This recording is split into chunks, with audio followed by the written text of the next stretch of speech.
إن الحمد لله نحمده ونستعينه ونستغفره ونعوذ بالله من شرور أنفسنا ومن سيئات أعمالنا من يهدي الله فلا مضل له ومن يضلله فلا هادي له أشهد أن لا إله إلا الله وحده لا شريك له وأشهد أن محمدا عبده ورسوله أما بعد لا إله إلا الله Allah subhanahu wa ta'ala жаратып бизди жалгыз өзүнө сыйынууга буйруду. Ошол эле учурда биз менен кошо жиндер дагы ушул нерсеге буйрулду. Кайсы бир деңгээлде алардын көпчүлүк бөлүгү бизди азгыруучулар, бизди жолдон адаштыруучулар болуп иблиске кызмат кылуучулардан. Чындыгында инсандын жашоосу жиндер менен же болбосо шайтандар менен алышып, күрөшүп, согушуп Аллах Тааланын бул сыноо жашоосунан өтүү болуп саналат.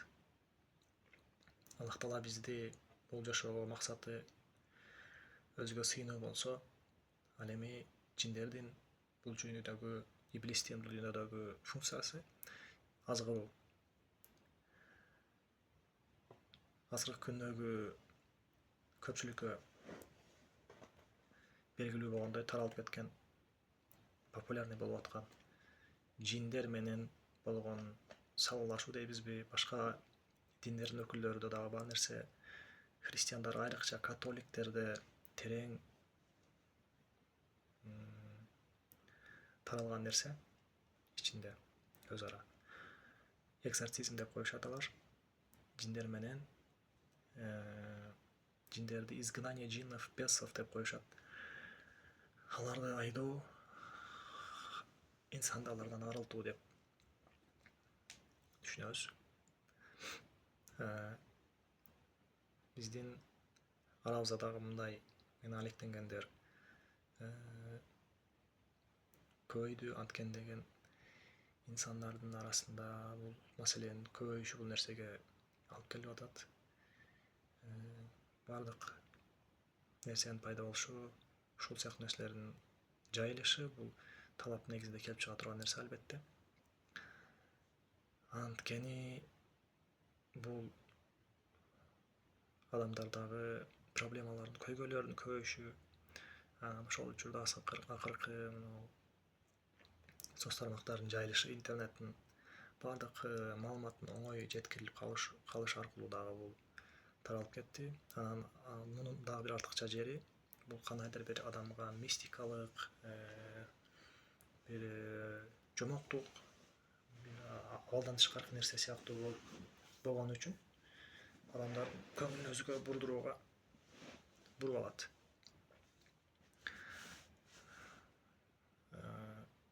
Инсан ошондой зат, инсандын кабыл алуусу, угуусу, көрүүсү, түшүнүгү ошондой сенсационный нерселерге тез берилип, тез ошол жолго айрыкча аял кишилердин бул нерсеге берилип кетиши өтө тез.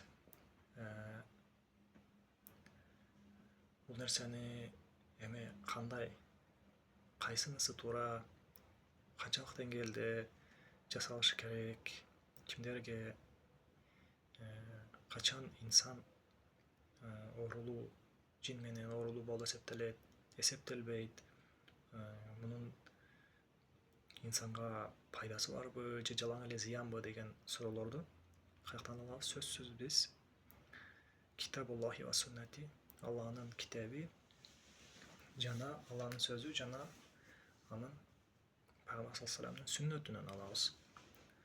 Ошол эле учурда сахабалардын, анан кийинки табииндердин бизге калтырып кеткен ошондой жеткирүүлөрүнөн, кабарларынан билебиз.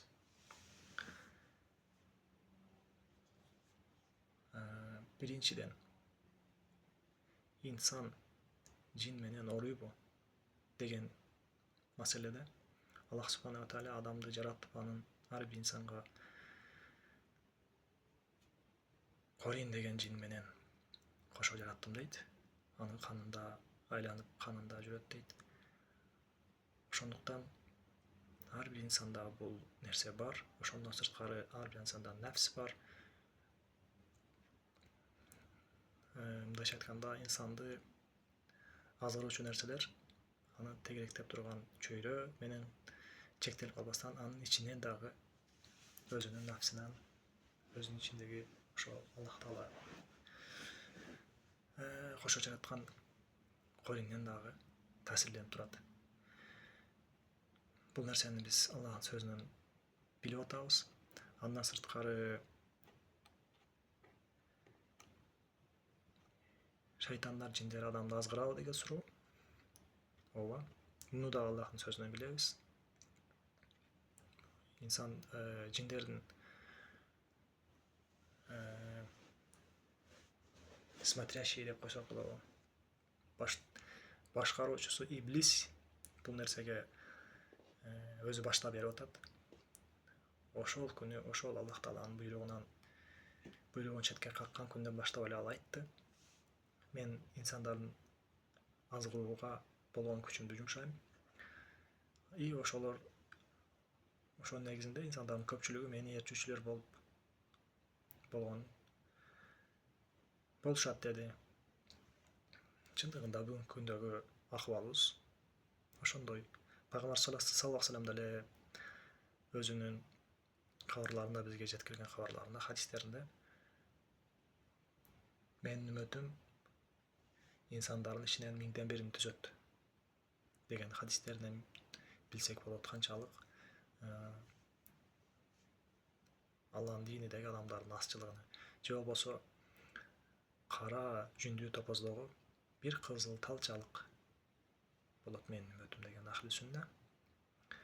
Сүннөт эли, сүннөттү ээрчигендер. Өзбектер айткандай, ахли сүнна жамааты mana shunaqa аз bo'ladi. Эми ушул азчылыкты түзгөндөрдүн арасынан дагы мунун баарын азчылыкты түзгөн эл кимдин биринчи прицелинде болушу мүмкүн? Сөзсүз иблистин. Анткени иблистин максаты, иблистин койгон 1-ден 1 максаты ушул Аллахны ээрчүүчүлөрдү азгырып, аларды жолдон тайдыруу. Анын сыноо ушундай коюлган.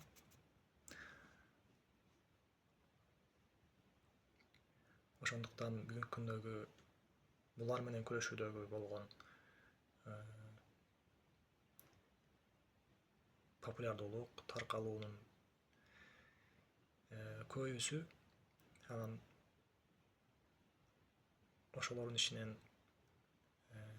излечители этого дела деп коелубу, же болбосо ушул кесип менен алектенгендер дейлиби, алардын ар түрдүү жолдор менен бул нерседен инсандарга жардам берүүсү ушул нерсени тастыктап турат.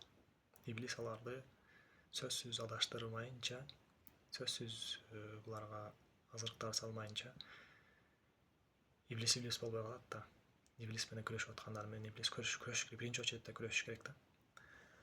Муну кантип аларды адаштырышы мүмкүн деген суроодо ар кандай жаңылыктар менен, бидаттар менен, сүннөттө, Куранда, Аллахтын сөзүндө келбеген нерселер менен, кошумча алымчалар менен. Ар бир кошулган кошумча бир сүннөттү жок кылат. Ар бир алынган алымча бир сүннөттү жокко чыгарат. Ошолордун топтолуусу и ошол ар бир жаңылыктар бардыгы бул адамды отко апаруучу, тозокко жеткирүүчү нерселер.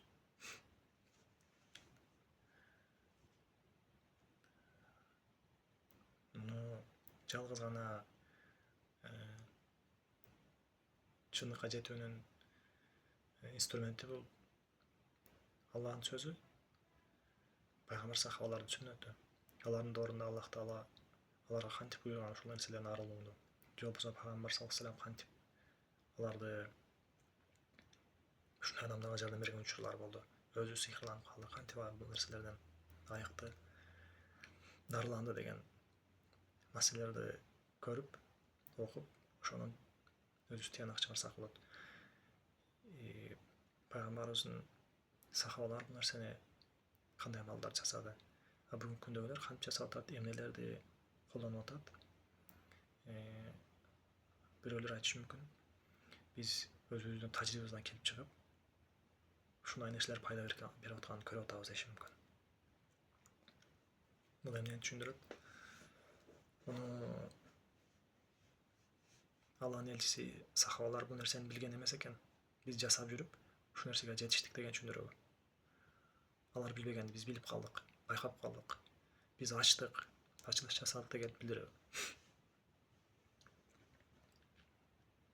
Ооба, дүйнө жашоосунда биз колдонушубуз мүмкүн кайсы бир прогресстин жыйынтыктарын, техникаларды, акыркы илимдин жеткенчегин. Бирок динде биз бир сүннөттү башка бир амалга алмаштырып коюуга акыбыз жок. Бул нерсе дагы жыйынтык берип атат. Ошол пайгамбар көрсөткөнгө караганда могу нерсе жакшыраак жыйынтык берип атат деген жыйынтык өзү ал адамды иблистин торуна түшүрүп берип атат. Ошону менен кошо ага барган, ага ишенген адамдар дагы анын артынан ичегендердин баарын кошо ошол жака алып кетип атат. Ооба, биз өзүбүздүн азырыктарыбыз менен, өзүбүздүн нафсыбыз менен алымдардын эң белгилүүсү айткандай, жихад бул өзүң нафсиң менен өзүң болгон жихад. Өзү